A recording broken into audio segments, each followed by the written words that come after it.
to help us decode all of this talk of hung parliaments and the mathematics and the future of the Conservative Party, I'm joined now by Alex Deane, who is a former aide to David Cameron, the last Prime Minister. Alex, thanks very much for joining us. Hi, John. Good to see you again. Now, Alex, tell me, hung parliament again. This is becoming a regular occurrence for Britain, it seems. What does this mean, and how will the mathematics work? Well, the Conservative Party is close to having a majority in the House. I'm not trying to sugarcoat it. As a Conservative, it's been a bad night for the Tories, but still the largest single party, just short of an absolute majority. And what gets them over the line is going to be an alliance with the Democratic Unionist Party. Maybe not a familiar name to your viewers. It's a small party in Northern Ireland that believes in the union between Northern Ireland and the rest of the United Kingdom, as opposed to the independence-minded Republicans who want to reunite with the South. That is enough to get the Conservatives a solid, relatively solid majority, which is what they lost, by the way, in having this election, which we didn't have to call in the first place. That'll get them just enough votes to be able to govern, at least in the short term. But I'm afraid that I think we're going to have another election this year.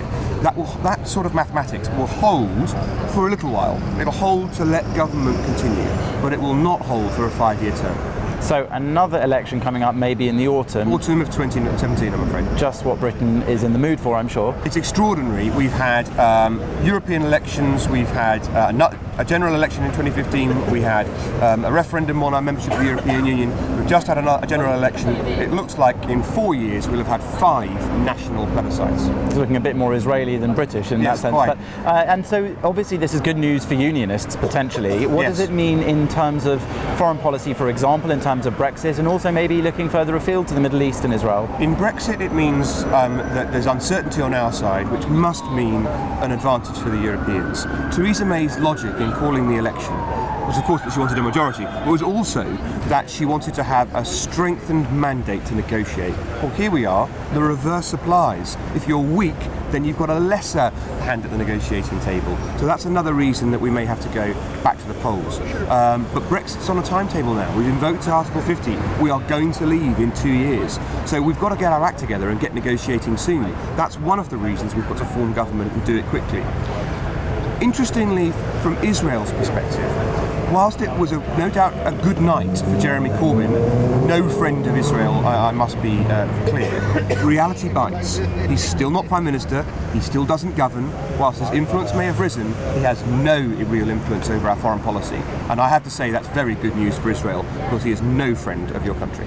And back to the UK, we have Theresa May, who really staked everything on her own personality here. This election was campaigned on her part as Theresa May and her team, more than even the Conservative Party. So obviously she can't hang around for very long. If there's another election coming up, when will we see her go, and who do you think will replace her in the Conservative Party as the leader? We often complain about having elections that are too presidential, but I've never seen anything like the election we just had, where Conservative Party candidates were badged Theresa May's local representative in your constituency, and it was all about our Prime Minister's supposed strong and stable government. Well, if you build a campaign around you and the campaign doesn't go very well, the logic is pretty obvious.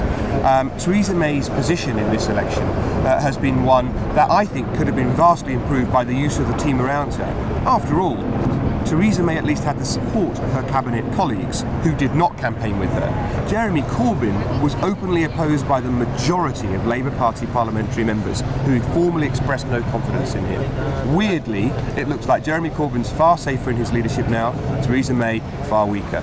But I think she's going to remain our Prime Minister, at least for the immediate term. There'll be lots of speculation about people in Cabinet, people going forwards in the medium term.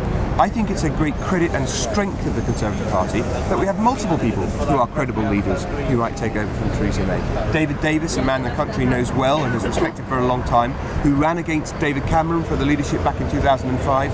There is a very credible candidate. But there are several others around the Cabinet table too. Philip Hammond, Michael Fallon. These are all names who are totally credible to lead the country. But make no mistake, today, tomorrow, the next day, the Prime Minister is Theresa May.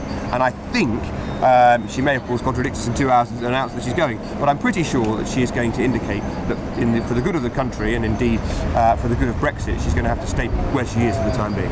And given that election fatigue that people might be feeling, and the prospect of one of the characters you've mentioned at the head of the Tory party, none of them necessarily seen as dynamic or exciting figures, and perhaps that was the one thing that Jeremy Corbyn managed to communicate to his followers was some sort of dynamism.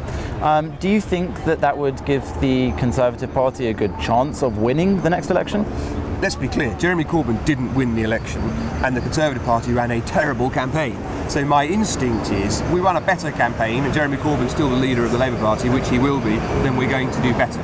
So I think it's all to play for, and I think an autumn election for the Conservative Party will result in a better electoral outcome than the one we've just had. Okay, but just to sum it up then, possibly another election coming up very soon, possibly another leader of the Tory party coming up very soon, and almost certainly a worse result in the Brexit negotiations. Election almost definite. New leader for the Tory party, possibly. Risk of bad Brexit, certainly on the table, but it's for the Prime Minister now to decide what to do about it. If she can nail it down and put a position in place, then not only might she remain Prime Minister for longer, but that will be her real legacy. So all to play for still, even though the election result is now over. If you thought politics was finished, forget it. It's only just begun. Well, we've been here all day. We're going to keep staying here until this sorts it out. Thanks so much for joining us, Alex. Great to see you. You too. Dan, back to you in the studio.